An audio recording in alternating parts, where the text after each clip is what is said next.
ఇక్కడ ప్రజావాణి కార్యక్రమానికి మరికొంతమంది కూడా వచ్చారు. కొంతమంది ఇద్దరు అంధులు కూడా వచ్చి వాళ్ళ యొక్క సమస్య వినియోగించేందుకు వచ్చారట. ఒకసారి వాళ్ళతో మాట్లాడదాం. ఏం సమస్య కోసం వచ్చారు అనేది. ఏం మీ పేరేనా? నా పేరు సారా ప్రవీణ్ కుమార్ గౌడ్. నేను సమస్య కోసం national federation of the blind Telangana branch నుంచి రావడం జరిగింది. అయితే మేము ఒక 3 సమస్యల మీద వచ్చినాం. వికలాంగుల బ్యాక్లాగ్ ఉద్యోగాలు ఫిలప్ చేయాలనే ఉద్దేశంతో.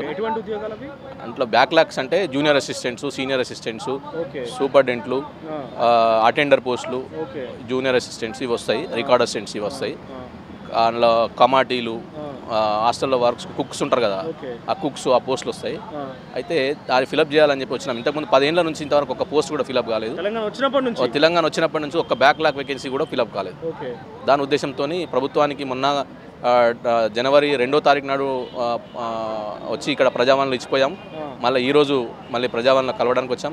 అంతకుముందు రెండోసారి ఏం మాట్లాడలేదు. అసలు ఆ ప్రభుత్వం మేము ఇచ్చిన దరఖాస్తు కూడా ఎక్కడ పోయిందో తెలియదు. ఎవరు కూడా అధికారులు కూడా పిలిపించి మాట్లాడలేదు. రాలేదు. సార్ మీ పేరు? మీ పేరు? వీరరాఘవన్. గతంలో కూడా వచ్చారు కదా, రెండోసారి రావడం అంటున్నారు కదా. మొదటిసారి వచ్చినప్పటికీ ఇప్పటికి ఏమైనా తేడా ఉన్నదా? ఏమన్నా కనబడుతుందా? ఏం కనిపిస్తలేదు సార్. ఏం లేదా? ఆ దరఖాస్తు దరఖాస్తు ఇచ్చినాం. ఆ ఏడవైంది మరి ఎట్లా అడుగుతాం, కొంచెం టైం పడుతుంది. టైం బట్టి చూద్దాం. కన్సల్ట్ డిపార్ట్మెంట్కి మేము పంపిస్తాం అంతే. అప్పటి నుంచి జనవరిలో ఇచ్చిన అప్లికేషన్ ఇప్పటివరకు ఏం స్పందన? అదే దానికి మెసేజ్ పంపిస్తా అన్నారు. ఇంతవరకు మెసేజ్ రాలే. సార్ కూడా ఫోన్లో రాలే, నాకు కూడా ఫోన్లో రాలే. సో 10 సంవత్సరాల నుంచి నోటిఫికేషన్ ఏదో పేరు కదా ఒక వికలాంగులకి ఇస్తా అంటుండు కానీ ఏం లేదు. ఇంతకుముందు కూడా సీఎం వచ్చినప్పుడు ప్రజావాణిలో అందరిని కలుస్తాం, అట్లా మేము కాంగ్రెస్ వాళ్ళు అట్లా కలుస్తాం, ఇట్లా కలుస్తాం అన్నారు. కానీ ఒక్కసారి అనగా సీఎం ఇంటికి కూడా పోయినాం 1వ తారీఖు. అక్కడ ఒక కలవలే. ఇంటికి పోయినాం. ఈ సమస్య గురించి అన్నీ మా వికలాంగ పోస్ట్ ఆ సమస్య కదా. వేరే 1వ తారీఖు నాడు నూతన సంవత్సర శుభాకాంక్షలు చెప్పి ఇంటి దగ్గర కలుస్తారేమన్న ఉద్దేశంతో అక్కడ పెద్దమ్మ గుడి వెనకాల ఉంటుంది కదా, మార్నింగ్ 6 o'clock వరకు వెళ్ళాము. అక్కడ నేను మా ఒక 10 మంది వెళ్ళాం బ్లైండ్స్ని. కానీ అక్కడ కలవలేదు. వాళ్ళు ఎక్కడ ఏమన్నారంటే మీరు సార్ కలవరు, మీరు ప్రజావానికి వచ్చి మీరు వినతీయాలి అని చెప్పారు. ఇంకా మళ్ళీ తెల్లారి 2వ తారీఖు నాడు ప్రజావానికి వచ్చాము, ఇక్కడికి వచ్చాం. అయితే యాక్చువల్గా శుభాకాంక్షలు చెప్తామని వెళ్ళాం. తర్వాత ప్రజావాణిలో కలిసాం. ప్రజావాణిలో ఎవరు కలవకపోతే తెల్లారి 3వ తారీఖు నాడు మళ్ళీ సీతక్క గారిని సెక్రటరీలో కలిసాం.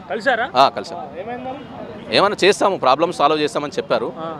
మరి కొంత పరిష్కారం జరుగుతుంది. తెల్లారి కూడా మాకు కలిశారు. తెల్లారి మా లూయి బ్రేల్ బర్త్డే కూడా సీతక్క గారు వచ్చారు. చేస్తాము, మేము కన్సల్ట్ మినిస్టర్తో మాట్లాడాము, చేస్తామని చెప్పారు. కొంత టైం పడుతుంది. నమ్మకం అనిపిస్తుంది అంటే ఇప్పుడు ప్రభుత్వం వచ్చి 2 నెలలు 3 నెలలు అవుతుంది. ఇప్పుడే మనము ఒక్కసారి అట్లా మాట్లాడితే ఎస్టిమేట్ చేయలేం కదా. కొంత టైం అయితే ఇవ్వాల్సిందే కదా. ఎందుకంటే మనం ఒక ఇచ్చేసుకోవాలంటేనే మనకు ఎంతో టైం పడుతుంది. కాబట్టి మనది ఇది ఒక చిన్న శాఖ. వాళ్ళు అనుకుంటే 1 గంటలో పరిష్కరించగలుగుతారు. ఈ వికలాంగుల శాఖ అనేది ఒక చిన్న శాఖ. కాన్సన్ట్రేట్ అంటే పెద్ద సమస్యల మీద కాన్సన్ట్రేట్ చేస్తారు. ఇది ఒక చిన్న సమస్య కాబట్టి కొంత మెల్లగా చేద్దామనే ఒక ఆలోచనతో ఏమన్నా ప్రభుత్వం ఉన్నదేమో తెలియదు. సో 10 సంవత్సరాల క్రితం నుంచి సమస్య ఉన్నది. మీరు చెప్పండి రాఘవన్ గారు, 10 సంవత్సరాల క్రితం నుంచి సమస్య ఉన్నది. సో గత ప్రభుత్వం దృష్టికి తీసుకుపోయారు ఎప్పుడన్నా? తీసుకుపోయినాం సార్. ఇక్కడ లోపలికి వచ్చి ప్రగతి భవన్ లోపలికి వచ్చి ఇదే ఫస్ట్ టైం జనవరి 2కి వచ్చినాం సార్. అంటే 3వ తారీఖు సీతమ్మ కాకాని కలిసినాం. లూయి బ్రేల్ డేకి వచ్చింది. చూస్తాం సార్, ఎందుకంటే గవర్నమెంట్ ఇప్పుడే వచ్చింది కదా, మనం ఏం బ్లేమ్ చేయకూడదు. మనం ఒక అసోసియేషన్ పని చేసుకొని గవర్నమెంట్ ఇంకా టైం చూస్తాం. టైం చూడాక అప్పుడు చూస్తాం.